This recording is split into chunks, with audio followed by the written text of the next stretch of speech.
असां सिंधी समाज हेड़ू नेड़ू जो असांजे विच में दादा नंदलाल जोतवाणी साईं जन जा वॾा भाउ मोतीलाल जोतवाणी जिन ॾाढी सिंधियत खे रोशनी ॾिनी। सिंधी अकेडमी खे जहिड़ो रहनुमा मिलियो मां नथो सम्झां त अहिड़ो रहनुमा बिल्कुलु मिलियो, जिन तन सां मन सां समय ॾिनो, जिन सिंधियत जी उहा शेवा कई, एॾा प्रोग्राम कंडक्ट कया जो मां तव्हांखे ॿुधाए नथो सघां।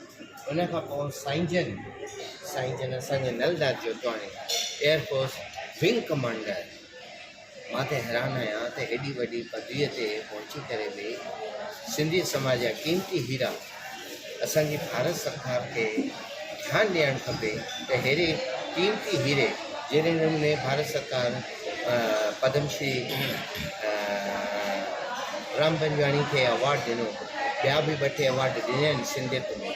छा असांजे साईं नंदलाल जोतवाणी खे पद्मश्री न मिलणु घुरिजे, जिन तन सां मन सां धन सां रिटायर थियण खां पोइ बि मतिलबु हिन वक़्तु बि जेतिरी शेवाऊं सिंधियत जूं साईं जन असांजा करे रहिया आहिनि, मूंखे नथो लॻे त हिन वक़्तु अहिड़ो जीवित आत्मा, मां हिननि खे चवंदुमि जीवित आत्मा असांजा दादा नंदलाल जोतवाणी, हिननि खे मां त सिंधी समाज जे पारां इहा घुर कंदुमि त साईं जन खे हिकु त पद्मश्री अवॉर्ड ॾिनो वञे, ॿियो राज्यसभा जी सीट ते खयो वञे, जहिड़े नमूने सां शंकर लालवाणी जी खे खयो वियो।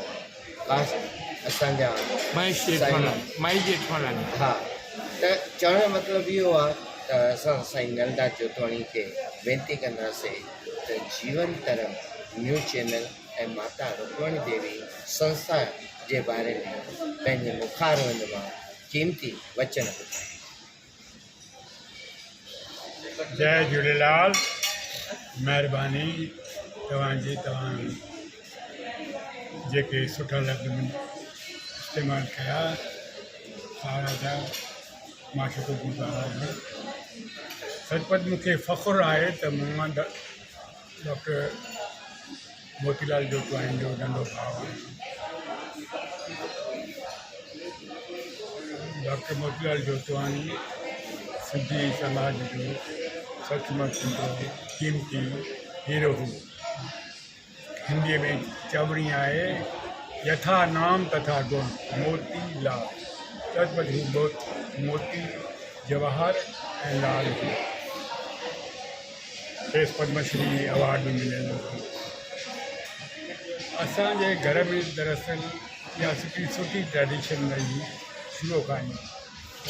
मुंहिंजो पिता श्री वाधूमल जोतवाणी हिकिड़ो तमामु तइलीमदान एजुकेशनिस्ट रही चुको आहे।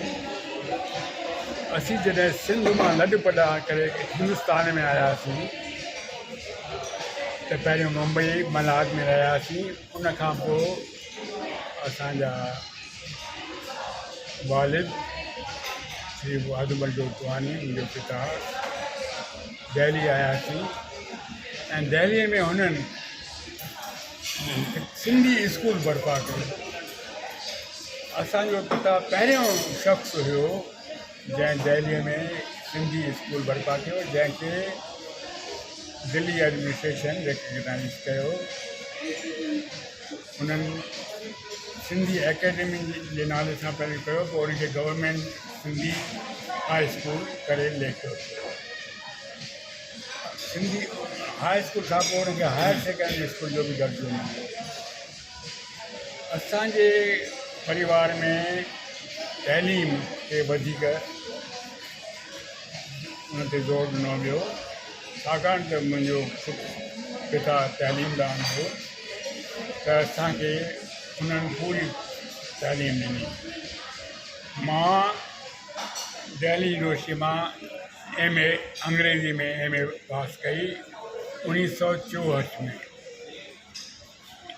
दिल्ली यूनिवर्सिटी मां MA करे मूंखे हिकदमि यूनिवर्सिटी ग्रांट्स कमीशन स्कॉलरशिप ॾिनी ऐं मां रिसर्च फेलोशिप ॾिनी ऐं डेकन कॉलेज पुणे में मूंखे मोकिलियो वियो। डेकन कॉलेज पुणे तमामु मशहूरु कॉलेज आहे लिंग्विस्टिक्स में। उते मूं सिंधी लिंग्विस्टिक्स में कमु कयो। असां सिंधी टू इंग्लिश डिक्शनरी तयारु करे रहिया हुआसीं। इहा हिकिड़ी डिक्शनरी जेका हुई सा ॿिए क़िस्म जी हुई। इन खे चइबो आहे त फोनोलॉजिकल आधार ते ठहियल डिक्शनरी। फोनोलॉजिकल में माना असीं जेको उचार कयूं था उहो उचार बि असां डिक्शनरी में ॾियूं था फोनेटिक ट्रांसक्रिप्शन ज़रिए। जीअं ॾ ग प ॾ इहे जेके उचार आहिनि से सिंधीअ जा पंहिंजा आहिनि, उनखे फोनेटिक ट्रांसक्रिप्शन जेके लफ़्ज़ बि जेके असीं ॻाल्हायूं था उनजी बि फोनेटिक ट्रांसक्रिप्शन सां गॾु असीं डिक्शनरी तयारु करे रहिया हुआसीं। मूंसां गॾु डॉक्टर लक्ष्मण खूबचंदाणी पुणे में हुयो। असीं ॿिन्ही मिली करे डिक्शनरी असां घटि में घटि 30,000 लफ़्ज़ तयारु कयासीं। पर उनखां पोइ उहो प्रोजेक्ट जेको आहे सो यूनिवर्सिटी ग्रांट्स कमीशन उन प्रोजेक्ट खे वधीक अॻिते न वधायो ऐं उनखे छापे न सघियो, मगर उन जूं कैसेट ठाहे करे सिंधी संस्थान में ऐं सिंधी स्कूलनि कॉलेजनि में मोकिलियूं हुयूं।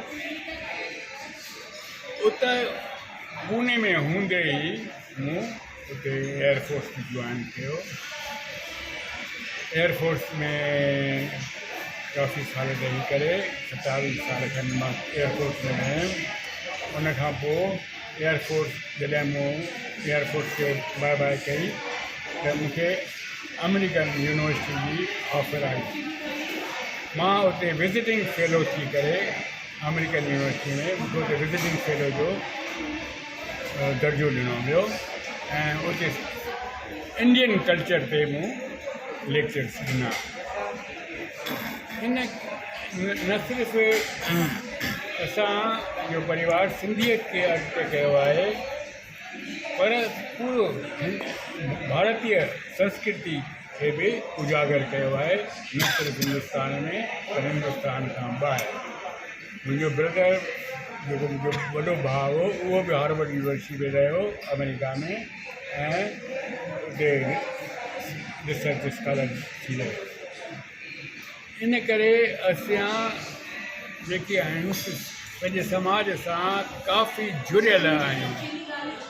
एतिरे क़दुरु जो अॼुकल्ह त मूंखे ॾाढो दुख थो थिए त असांजी सिंधी ॿोली जेका आहे सा वेंटिलेटर ते आहे। असांजा ॿार सिंधी ॻाल्हाइनि कोन था।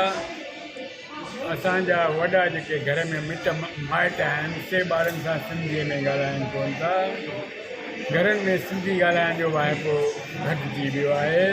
सिंधी तइलीम ते बि घटिजी रही आहे। असीं सिंधी स्कूल बर्पा कयासीं पहिरियों सिंधी स्कूल दिल्लीअ में, उनखां पोइ बाबा नेमराज स्कूल हेमनानी स्कूल वग़ैरह बि बर्पा थिया। पर ऐं हिंदुस्तान जे कुंड कच्छ में सिंधी स्कूल आया, मगर आहिस्ता आहिस्ता छाकाणि त ॿार सिंधी पढ़णु न लॻा त सिंधी जी शिक्षा आहे, सिंधी जी तालीम खे काफ़ी ज़रबरस्ती आहे। अॼुकल्ह सिंधी पढ़ण वारा ॿार सॼे हिंदुस्तान में 16-17 हज़ारनि खां मथे कोन। जेतिरे क़दुरु की असांजी आज़ादी असांजी आबादी जेका आहे सिंधियुनि जी 2011 जी सेंसस मूजिबि असांजी आज़ादी असांजी जेका आहे आबादी 27,72,264 27 लखनि खां मथे। ऐं असांजा जेके ॿार जेके तइलीम हासिलु करणा आहिनि सिंधीअ में, सिंधी सब्जेक्ट खणी करे विषय खणी करे या सिंधी मीडियम खणी करे उहे 15-16 हज़ारनि खां मथे न आहिनि। इहो ॾाढी ॾुख जी ॻाल्हि आहे। असांखे जुगाए सिंधी समाज खे जुगाए त असीं सिंधी घरनि में सिंधी ॻाल्हायूं ऐं पाण में सिंधी जेकॾहिं मञनि था त हिक ॿिए सां सिंधीअ में ॻाल्हायूं। ॿोली तेसि ताईं ज़िंदा रहंदी जेसि ताईं उन जा ॻाल्हाईंदड़ हूंदा। ॿोली सिर्फ़ु लिखण जी न थींदी आहे, ॿोली ॻाल्हाइण जी थींदी आहे। उन जा ॻाल्हाईंदड़ केतिरा आहिनि उन ते मुनहसर थो करे। यूनेस्को जी रिपोर्ट अनुसार हींअर जेके उन्हनि एंडेंजर्ड लैंग्वेजिस आहिनि,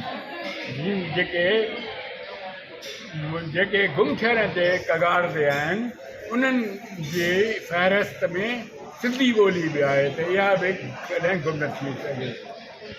नारायण श्याम जी मूंखे ॿ सिटूं यादि थियूं अचनि। अलाह ईअं न थिए जो किताबनि में पढ़िजे हुई सिंध ऐं सिंध वारनि जी ॿोली। ईअं न थिए त असीं किताबनि में पढ़ूं त कॾहिं सिंधी बि हुआ। असांजी जेका आहे आइडेंटिटी, असांजी जेका आहे सुञाणप, असांजी पहचान, सिंधीअ जी पहचान जेका आहे अॼु पहचान आहे सुञाणप जो संकट पैदा थी वियो आहे। भॻवान न करे त असांजी सुञाणप गुम या ग़ाइबु थी वञे। असां जेकॾहिं पंहिंजी सुञाणप क़ाइमु रखणु था चाहियूं त असांखे पंहिंजी ॿोलीअ खे क़ाइमु दाइमु रखिणो हूंदो। असांजी सुञाणप, सिंधीअ जी सुञाणप सिंधी ॿोली जे ज़रिए थींदी, सिंधी संस्कृति जे ज़रिए थींदी। ॿी ॻाल्हि ज़रूरी आहे असांजे समाज जी लाइ त असीं पाण में एको रखूं। ॾाढी ॾुख जी ॻाल्हि आहे त असांजे समाज में ॿुधी त आहे पर ॿधी कान्हे। ॿुधीअ सां गॾु ॿधी बि तमामु ज़रूरी आहे। एकता जी तमामु ज़रूरत आहे। असां जॾहिं लॾ बडांग करे पाकिस्तान मां असीं पंहिंजे हिंदुस्तान में आयासीं, आज़ादु हिंदुस्तान में, त असांजो दर्जो उन वक़्तु शरणार्थीअ जो हुयो। असीं शरणार्थीअ मां पुरुषार्थी थियासीं। पुरुषार्थी पंहिंजे पुरुषार्थ द्वारा, पंहिंजे महिनत द्वारा पुरुषार्थीअ मां असीं धर्मार्थी थियासीं, परमार्थी थियासीं। हींअर असां सुखिया सताबा ऐं असां सावा आहियूं। जॾहिं असीं आयासीं त असांजे साम्हूं रोज़ी रोटी ऐं मकान जो मिसाइलो हुयो, पर आहिस्ता आहिस्ता पंहिंजे पुरुषार्थ द्वारा, महिनत द्वारा, पंहिंजे परिश्रम द्वारा असां पाण खे स्थापित कयोसीं ऐं अॼु इन हालत में आहियूं त असां हिंदुस्तान जी इकॉनमीअ में असांजो हिसो जेको आहे, असांजी कंट्रीब्यूशन जेको आहे, जेको असांजो योगदान आहे, उहो 25-30% जो योगदान आहे। त असीं मटीरियली, माली तौर त असीं तमामु सुठी हालत में आहियूं, पर असांजी सांस्कृतिक जेको असांजो वजूद आहे, कल्चरल एग्ज़िस्टेंस या असांजी सिंधी हुअण जी पहचान जेका आहे, सा जेका आहे सा संकट में आहे। असांखे जुगाए त असां पंहिंजी पहचान क़ाइमु रखूं, ॿधी रखूं ऐं जेका इहा असां में जेका समाज में कमी आहे, ॿधीअ जी कमी, उनखे पूरो कयूं। उनखां अलावा असां कोशिशि कयूं त असां राजनीति में बि अचूं। असांजा घटि